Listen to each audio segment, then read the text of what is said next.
The Dateable podcast is an insider's look into modern dating that the Huffington Post calls one of the top 10 podcasts about love and sex. I'm your host, Yue Xu, former dating coach turned dating sociologist. You'll also hear from my co-host, Julie Krafchick. On each episode, we'll talk to real daters about everything, from sex parties to sex droughts, date fails to diaper fetishes, and first moves to first loves. We are excited you've joined us for an older episode. While our earlier seasons were all about dating in San Francisco, we quickly realized all the themes and learnings are universal for all daters. So we shifted to covering dating from all around the world as the seasons progress. The fun part is, things happen first in San Francisco, the tech epicenter and counterculture capital of the world. We love for you to keep tuning in to our older episodes, but there is no set order to listen in, so feel free to jump to more recent seasons or relevant episodes for you. Enjoy the show.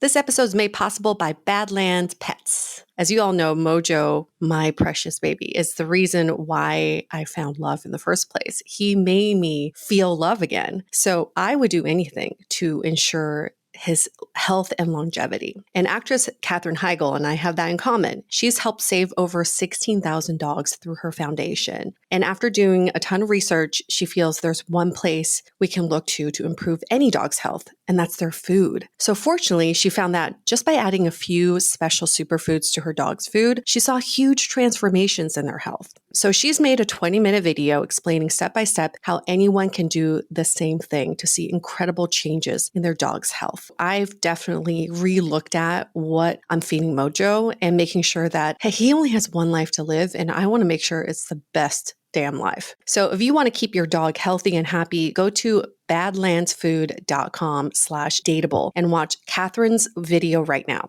Again, that's badlandsfood.com/dateable. I was so excited to get my shipment from Last Bottle Wines in the mail the other day, full of incredible red wines, all from Napa Valley. I love wine tasting, so having this to my door couldn't be happier. Also, couldn't be more excited that today's episode is brought to you by Last Bottle Wines. If you don't know already, they're a Napa-based online wine shop with a twist. They offer just one hand-picked wine per day until it sells out, and they're always at incredible prices. We're talking 30 to 70% off retail. And the best part is that there's no subscriptions, no fees, and no minimum purchase. And I could not be more excited to bring this offer right now because they're having a marathon sale, which is coming up March 28th and 29th. Even better, we're offering Dateable listeners 10% off your first order with code DATEABLE. So if you are a wine lover like me, this is a great time to join. And did I mention that shipping is 100% free? So what are you waiting for? Mark your calendar for March 28th and 29th, or get on it earlier if you want. You can sign up at lastbottlewines.com and use code DATEABLE and find out why Last Bottle is the most fun way to discover and buy amazing wine.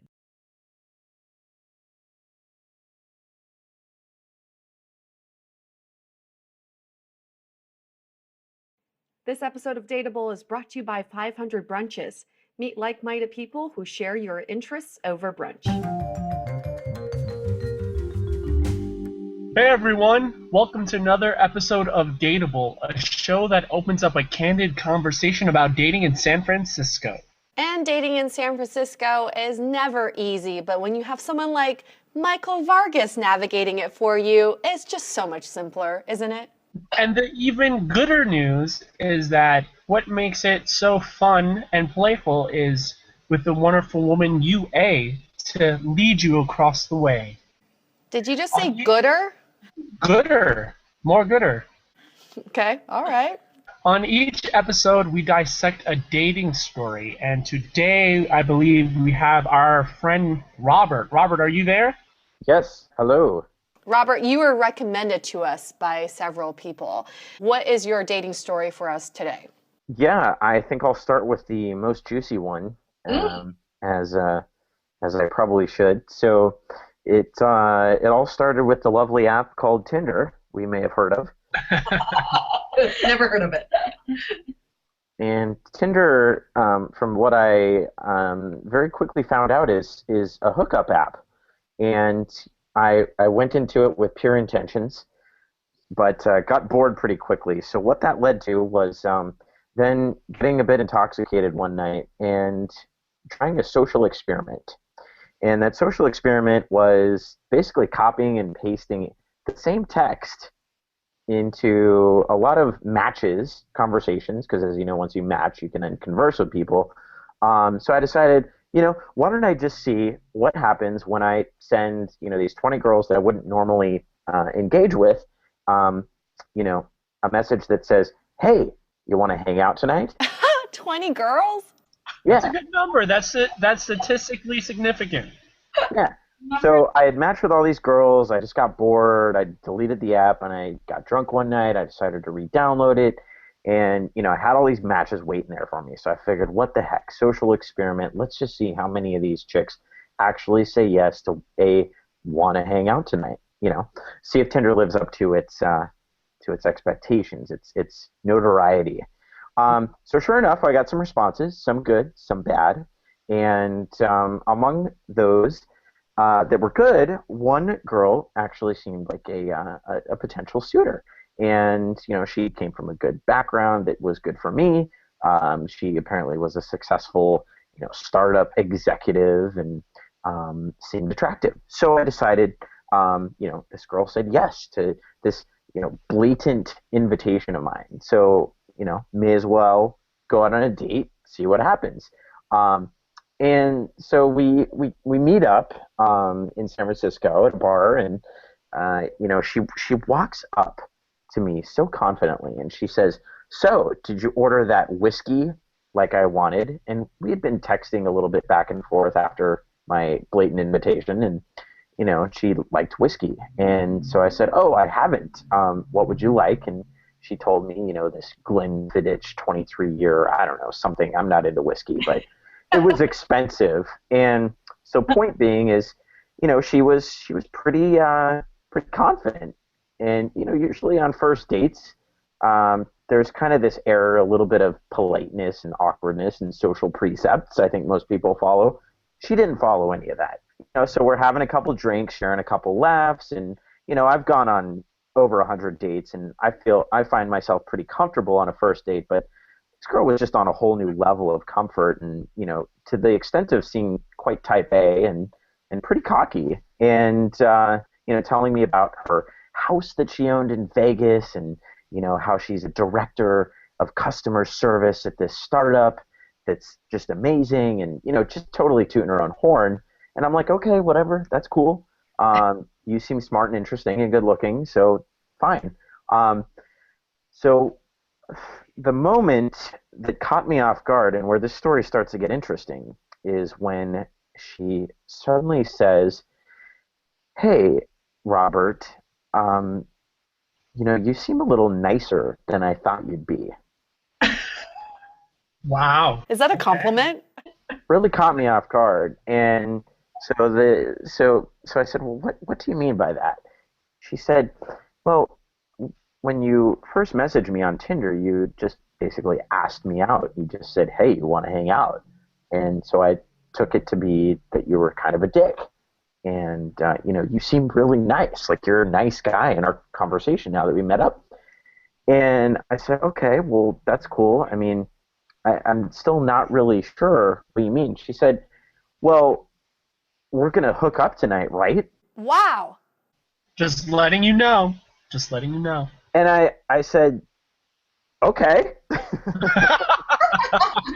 Okay. No, you did not say that. I'm so surprised, Robert. So it gets more interesting, and because a couple, I took a couple breaths, I let it sink in, and then I was like, I gotta tell you, it just doesn't happen this way for me. Usually I'm the aggressor. That's just kind of the way courtship, I feel, works, no matter how quick or strung out it might be over one or multiple dates. I feel caught off guard. And she's like, "If you don't want to hook up with me, you don't have to." No pressure. And I said, "Check, please." So we go back to my place. What was funny is, since the expectation was pretty clear at this point, I still wanted to be smooth, and I said, well, should I put on a movie maybe? Instead of just towing straight in, so to speak. So she says, yeah, in fact, I've actually never Netflixed and chilled. Why don't we do that? Aw, you popped her Netflix and chill cherry. I felt so great. It was awesome. I felt like I finally was on top again. So, so basically, you know, one thing led to another. We chilled, and Did you Netflix though? of course, that's to be assumed. Okay, good. But Ooh. for a little bit at least, enough. And then it was great. So here's really where the kicker comes. I sort of brought it up. I said, this night is a bit peculiar to me, and I hope you see where I'm coming from. Is there a reason that maybe is this something you do often, or you just seem to like have this like a well-oiled machine, like you just seem very unemotional, and it's just peculiar to me. And she said, well, I didn't tell this to the last few guys I hooked up with on here, but and so I'm slowly bracing myself for like this imminent terrible news, like I have a disease or something now. But sure enough, no disease. She simply said, I'm engaged, and the reason I choose to live this lifestyle despite being engaged is I've been with this guy since high school. She's 27, and she's like, I have been with this guy since high school, and we got engaged recently. As soon as we got engaged, he basically said, I feel like I need to go have sex with other women. I just don't feel right about things right now. And here they've built this life together. They've bought houses in Vegas and the Bay Area. And he just up and says, I want to have sex with other women. And she's like, okay, well, I'm going to go have sex with other guys then. And so she got on Tinder, and sure enough, I happened to be one of those lucky victims. What was funny is after the date, a couple days after, I didn't hear from her, and I went back to my little Tinder message history, and just to see if she was there or maybe message me. She was gone. There's like this unmatching option on Tinder where you can completely disappear or like block somebody, and she totally disappeared. She did not want to have anything to do with me. She did a drive-by Netflix and chill. Exactly. So wait, I got a question for you, Robert. Were they working on getting back together at that point, or what? I think that it was still in the beginning throes of the downward spiral. Mm. So I think it was too hard to tell at that point for her. How did this end? Did you spend the night? I actually got her to spend the night. Oh, right, because you're at your place. Right. Does she spend the night? She was at my place. She spent the night. She actually asked me after we chilled. She said, should I leave right now? Or would you like me to stay over? I said, well, I actually would like to cuddle a little bit. Is that cool with you? Because I like to cuddle. I'm a cuddly dude. She's like, all right, we'll cuddle. You sensitive and all that bullshit. All that bullshit. Anyway, so we cuddled, and it was cool. And she stayed over till like 4 a.m. And she's like, all right, I'm out. Call me an Uber. Oh, she didn't stay until sunrise. Not even till sunrise. Wow. How did this make you feel? It was a bit of a role reversal in terms of, that classic, oh, I feel so used physically, like I'm just a piece of meat.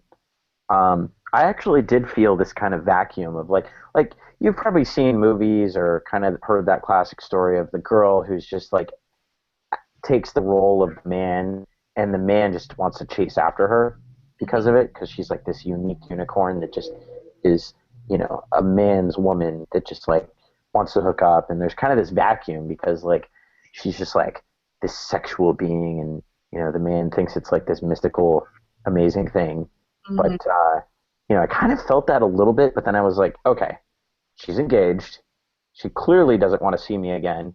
Um, why would I spend time chasing her? She totally is just out to have fun, and she's acting totally cocky and is not trying to make an emotional connection whatsoever. So, as much as it'd be fun to chase her and try and hook up again and have some crazy exciting sex, no thanks. But I could see other guys trying to do that. And I think that's probably why she unmatched me, is probably at least one of the previous 3 guys that she hooked up with on Tinder, apparently.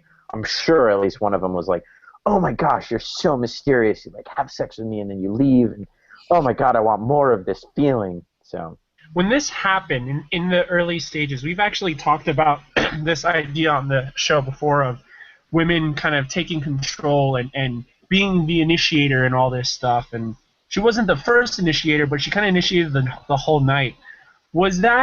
Did you feel more attracted to that, or was it more convenient? Well, to be perfectly frank with you, I was actually turned off for a bit. And it was actually hard to get an erection at first with sex with her. Mm-hmm. But she was beautiful to me. She just had a great body and was very sexually confident. So once we started engaging physically, I began to get turned on. But if anything, it was more of like, wow, this is very different. I'm intrigued by it. I'm actually not turned on. And I did feel a bit emasculated, and I think those are 2 very intertwined things. You bring up a good point and are getting at something interesting, is kind of that role reversal. It threw me off quite a bit, and it did throw me off a bit sexually. Why did you feel emasculated by this?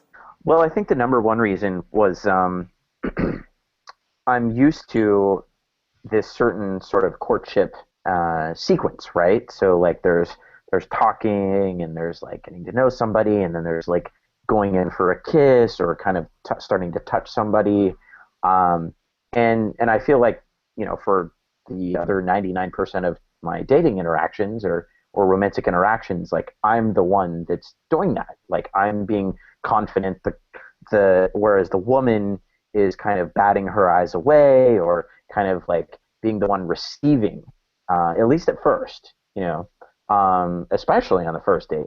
So, for a woman to suddenly, take these, so-called masculine roles of courtship, the courtship sequence, Mm-hmm. it was kind of like just trying to recite the alphabet backward to me. So I think that's what threw me off, and it emasculated me because I just didn't know what to do. I guess I've built up these habits, and there's these societal and kind of programmings of like, hey, this is what the guy does, and that this is what the girl does. But she was just like, this is what I want. You're in my reality now. And so I kind of had to submit in a way. I think a lot of men would have been quite off-put by it, or maybe even put up a fight and try to sort of reverse the polarity back. But I was just like, this is interesting. So by her kind of driving the situation and stealing your roles in a way, you kind of felt like you didn't earn it, right? Like you didn't work for it. Oh, that's another interesting point. Yeah. I think that is another part of the chase that's alluring, and I definitely could see that was another piece as well. There's definitely less meaning, and I'm at the age too where I've had ample experience with hookups, and I think I've reached that point where I get enjoyment out of getting to know somebody, and then approaching the sexuality from a point of, we have this bond, and that is an additional turn on. And I was sort of trying to establish that with her as well, and sort of prolonging the bar interaction. Actually, I found myself doing that, kind of that romantic piece of like, let's get to know each other, let's not necessarily be friends, but let's at least like kind of know each other and sniff each other out. And she was just like, we're going to hook up? I'm leaving if we're not. Well, first it was, fetch me my whiskey. I mean, that's actually kind of a masculine opener. Oh, absolutely. Yeah, and that drink is quite masculine as well.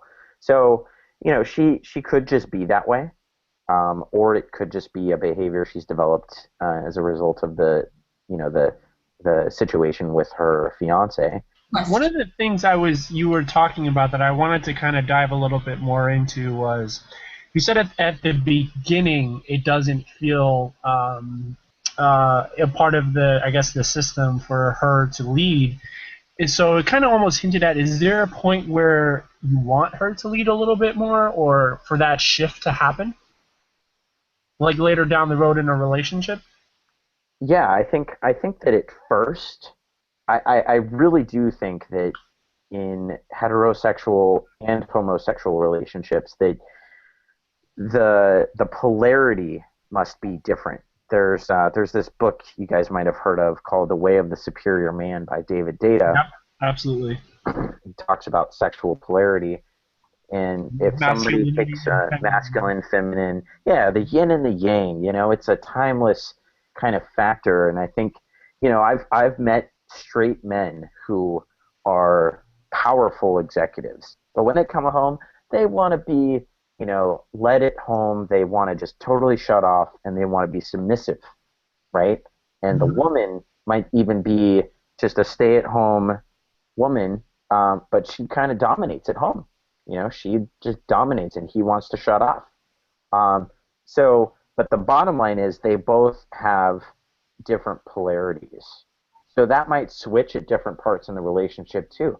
That's where role play comes in sexuality. Some people take it pretty far with strap-on dildos and fucking their man in the ass. I had a couple of friends that were very much about that, actually. I think we should save that for another. Oh, remind me, Yue, to call up that person as a guest. Okay, we're going to save that for another episode. I'm excited for that one. We might have to extend that one to like an hour. Robert, this is mind-boggling to me because what you described is something that is like a fantasy for most men. You send out 20 messages, 20 of the same message on Tinder to all these women.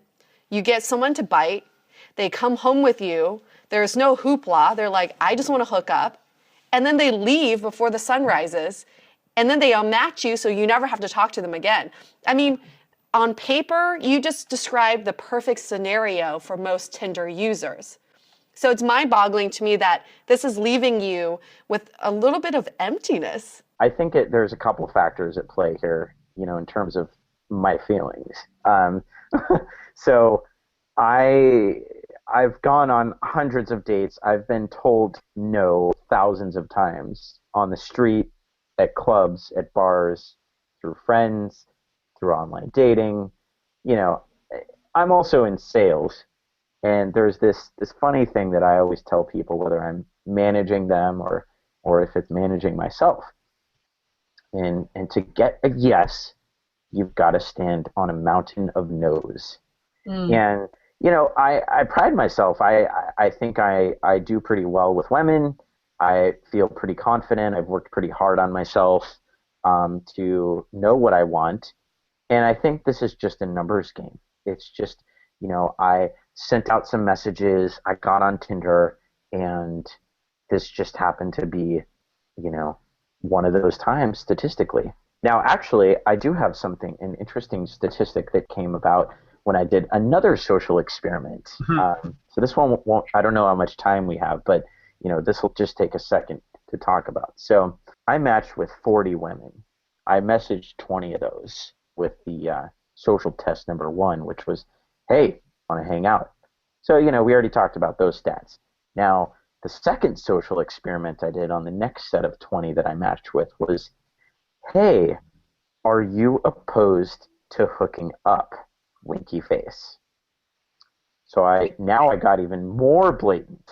I said, would you hook up with me? Wasn't even, do you want to hang out? It was, you want to hook up. But I did it in a very strategic way. Now, I'll repeat. I said, are you opposed to hooking up? Winky face.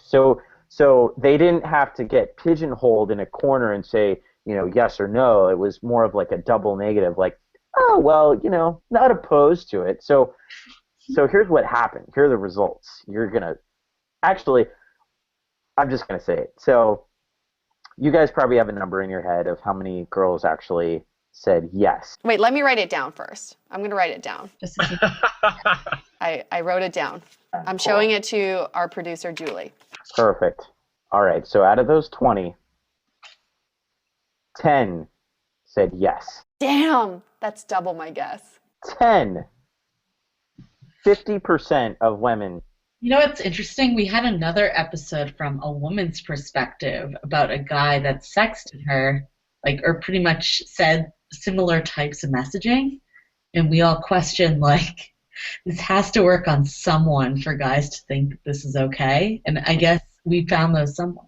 It must be a product of the app, right? It's because Tinder is known as a hookup app. So maybe, there are more women who are willing. I mean, I've gotten those messages on Tinder and I just ignore them. I think that was a little different here was specifically what Robert was saying about the wording, right? There's one like, hey, do you want to hook up versus would you be opposed to? It's almost, for me, it feels softer, more approachable way to put it. And, winky face is always nice. Wait, when you say 10 women agreed, what did they say back? Because when you do a double negative, I get confused on the answer. That's a great question. So it wasn't, they didn't all just say, blatantly yes. It wasn't like a simple black and white answer. The ones that I counted as yes said things such as, well, it actually ranged. One of them was like, fuck yeah, I'll hook up. And then one of them was like, yeah, she had some pretty party-like pictures on her profile. But it ranged from that all the way to in the right situation, I would hook up. So the magic of the wording is if you ask straight out, do you want to hook up? That's immediate. But if you ask, would you be opposed to hooking up, winky face, that's like, would you be opposed to hooking up in the near future, in the next 10 years or so? So it's like, yeah, sure, I'd be open to it eventually. Oh, totally. And I think that's part of women's psychology, actually, is, most women, at least the ones I've encountered, they want to feel an emotional connection before they, allow themselves to become physically intimate with somebody. And I think they also don't want to have to give a direct answer to something that, committed. So I think being cute, adding the winky face, being indirect, it definitely takes the pressure off. But at the same time, your benefit now as a man is that they've now basically said yes. I think once you have that first date, you're going to have more of a benefit going into it. That winky face is clutch. Super important. Well, I think the sum is greater than the pieces. I think it's the winky face plus the indirect negative, saying, are you opposed? And another girl, I actually asked a good girlfriend of mine about this, what she thought, and she's like, well, what I'd be thinking is if I liked the guy, like if he looks cute and he has a charming profile, like I might just be saying yes because I want to change him. Wow. Huh. That's a pretty convoluted answer. He looks like a nice project to work on. Robert, I'm trying to think of what I would say if someone, sent that to me on Tinder. And I probably wouldn't unmatch them right away. I probably would say something like, I'm not that type of girl. I got a couple of those. And what did you say back to them, or did you just not write anything back? Oh, I just unmatched them. They were Done. If you did this all over again, this scenario you just told us with your Tinder girl, is there anything you would have done differently? Probably not drank as much that night because I was over. Being honest, as a matter of fact, I literally could have gone into that thing sober and still hooked up with her. I mean, I think you were looking for maybe a more psychological answer. I think going into it, being a little more open-minded, I probably would have had a little more fun. I think the biggest mistake I made as a novice dater was always being focused on this outcome.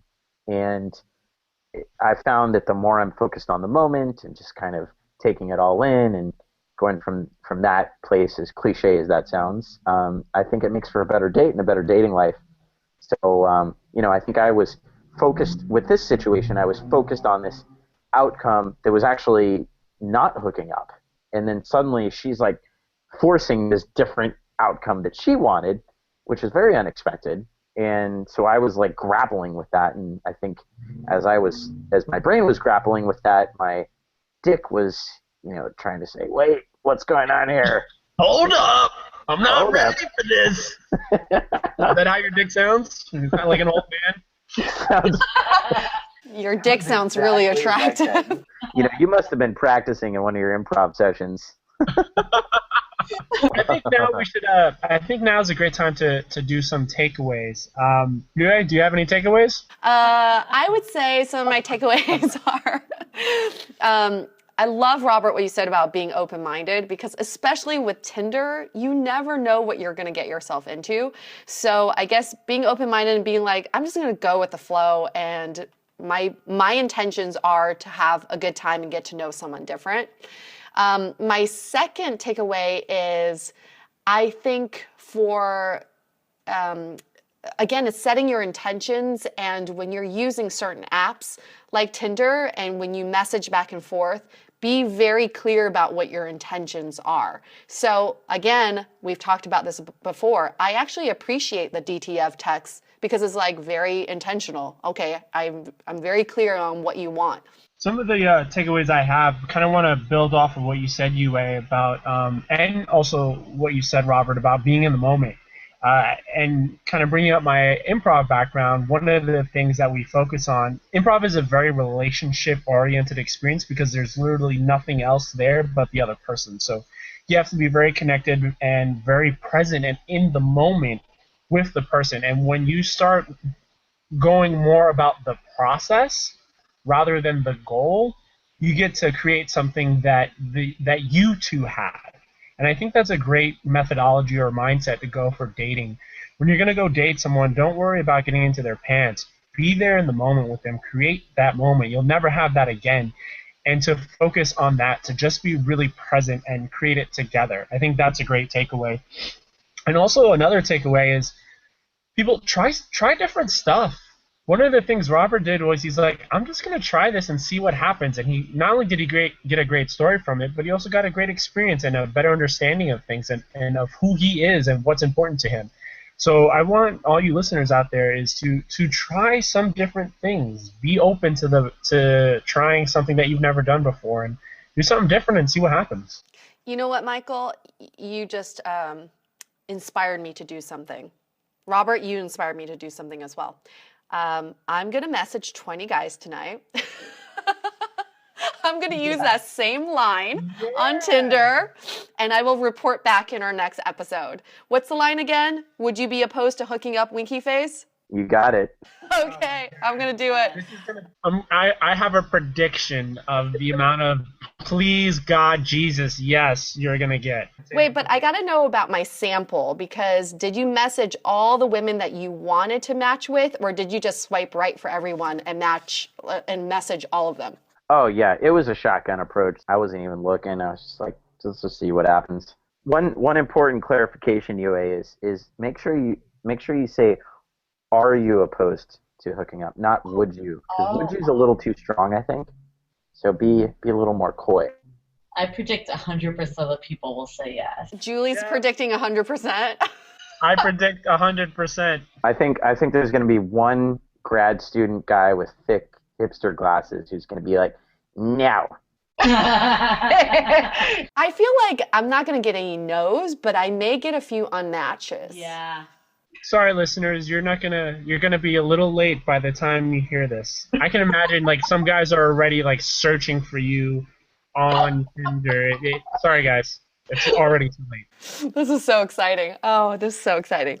Okay, let's go on to our question of the day, which actually relates to Robert's story, the second half of your story. So we have a girl named Michelle who asked, I've been with the same person since I was in high school, and I feel like some people think I need to go through a slutty phase first, sow my wild oats. Do you think that's something necessary in having a healthy relationship? You know, it's funny that you say that because lately I've been around a lot of married couples, and I'm talking about people who married 30, 40, 50 years, seeming very happy, and a lot of them are like high school sweethearts and have never really had anything else.